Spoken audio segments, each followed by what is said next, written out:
The projects that seemed most successful for me were the projects that committed, even if it committed to fail, but it was that commitment that I like to see, is that, okay, I'm going to say it's this.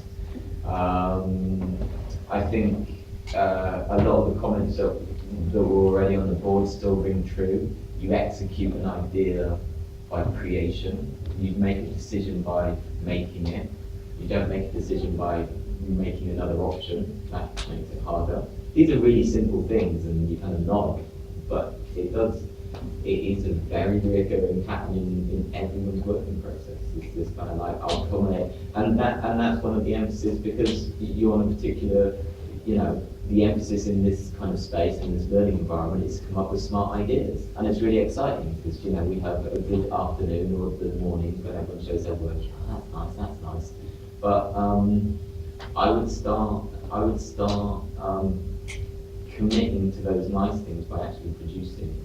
And the phrase that, for me, if I was going to give you one phrase, is craft is a way of answering a brief. Craft being a way to answer a brief. Now, I don't want you to overemphasize that and you just spend 4 days just producing the finest print ever, but it means nothing. So it's that balance between the two.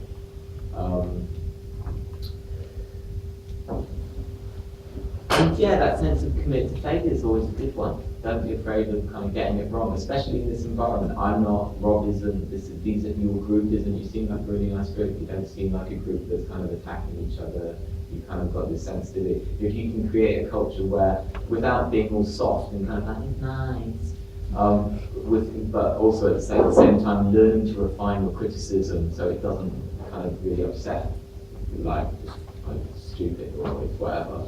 That environment is really helpful, because then it's a good space to present stuff that you're not sure about, and that's kind of like. So for me as a maker, I've always got an eye on what makes me the sense of play, sense of trust, sense of fascination, absorption in it. Just so absorbed and so fascinated by it. And the problem is the answer. You're not going to get to the right answer, but a problem will deepen your investigation of the subject. I didn't manage to get it printed properly. I didn't manage to get the edit right. I didn't manage to get the music right. But that problem is the thing that will take you deeper, and that's how you learn about stuff. That's how you learn about craft. That's how you learn how to trust yourself. So go towards the things that you intuitively don't like, which is problems, and kind of exposing yourself, right? But in a way that's kind of useful. That's my basic learning strategies about in general. And then the other thing is that other point that I was saying about, like, it's nice, that story. Just a couple of students doing a lab press workshop, and they were just blogging about the thing that they like. Really treat your practice seriously. I think that the thing that makes me sad is not when someone doesn't get a piece of work right, it's when it's kind of like didn't commit in a way that it was safe not to commit. And I just think now is the time that you should really commit. You're in your second year, it's a really good year to just go for it. It doesn't have the pressure cooker of the third year, which is kind of like, what's fourth year look like? This is a really creative, explorative space, so use it. Like, in my 2 years at Camberwell, I still harvest half the crap that I was coming out with. And it looked like the stuff that you have on the walls.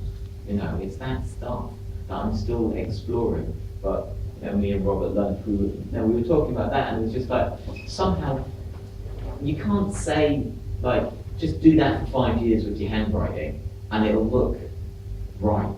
Yeah, you've just got to go for it. You've just got to be like, I'm just going to do that. And that really is, for most of these projects, that really is the defining thing that makes a project interesting. And that doesn't mean that you become an idiot and just bang your head against the wall. It's this balance between listening, feedback, hard production, trust, and all of that. And then that produces interesting stuff. And you literally are, whatever you do, you are going to be the next generation of makers that do it. So, you give yourself a bit of respect in that sense, and treat yourself professionally.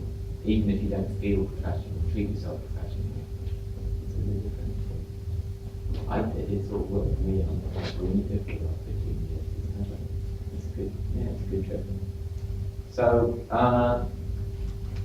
and also Ross, you tell me who you got in. know, you've got some really good. You're not like, it's not like some local, regional calligrapher that's kind of does the cider bottles down at the pub or something. You know, you've got really. But you've got people that all cider bottles.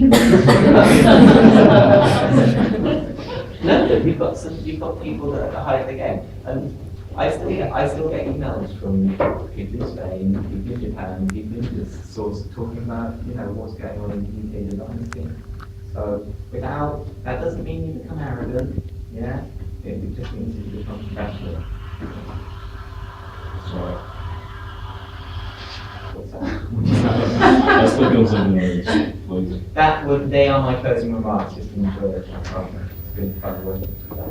I think it's been enjoying. Thanks, Sam, for the project. Thank you so much.